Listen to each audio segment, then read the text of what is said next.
I'm Emily. I worked in the McCart lab this summer. I had a great time. My original college back home is Houghton University. You want me to talk about this?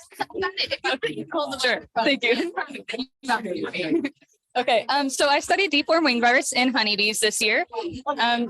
Deformed wing virus is a common pathogen in honeybees, and it causes crumpled wings in the larva and can also affect the foraging and orientation abilities in adult bees. So we had reason to believe that the adult bees with the deformed wing virus would forage at different distances. So they would basically be unable to fly a certain distance away from the hive because of the virus's effect on their navigation abilities. Another reason we wanted to look into this is because honeybees and bumblebees compete for floral resources.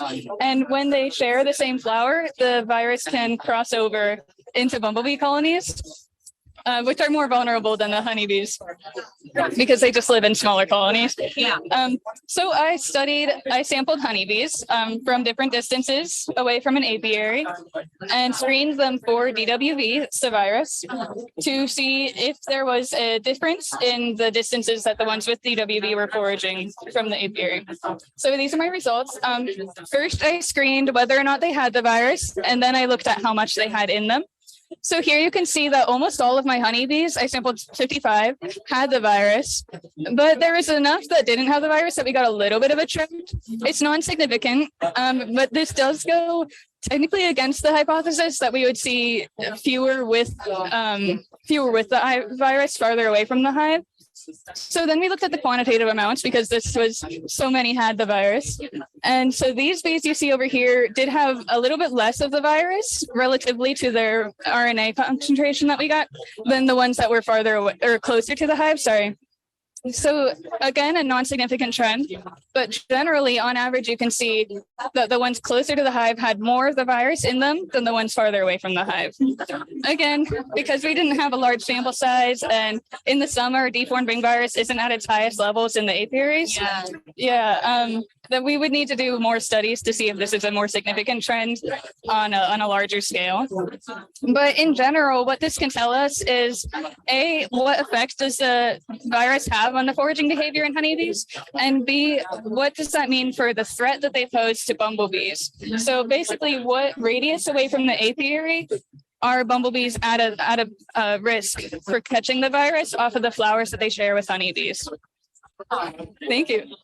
That is so fun. So the deformed wing virus, is that something that how long has that been prevalent in the honeybee population? Has it been around for a long time? Kind of. I'm not entirely sure, but at least 5 years. Yeah. Some of these, at least 10 years, I would say it's been like in the range. So maybe it's at the start of it. So this research is great for getting a handle on it before it gets out of hand. Symptoms aren't fully known, so especially the cognitive abilities, the effect that it has on that's definitely more of a recent study. So, well, very nice. Thank you so much. And what is one thing that you found really surprising about your work? Do you want me to? Go for it. Okay. Sorry. Surprising about my work? I've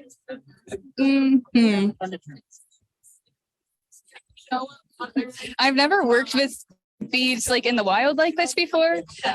So it was a trip to design this study and come up with how I wanted to do the sampling and everything. And one thing that's very small, but I was surprised by, is how easy it is to catch the bees.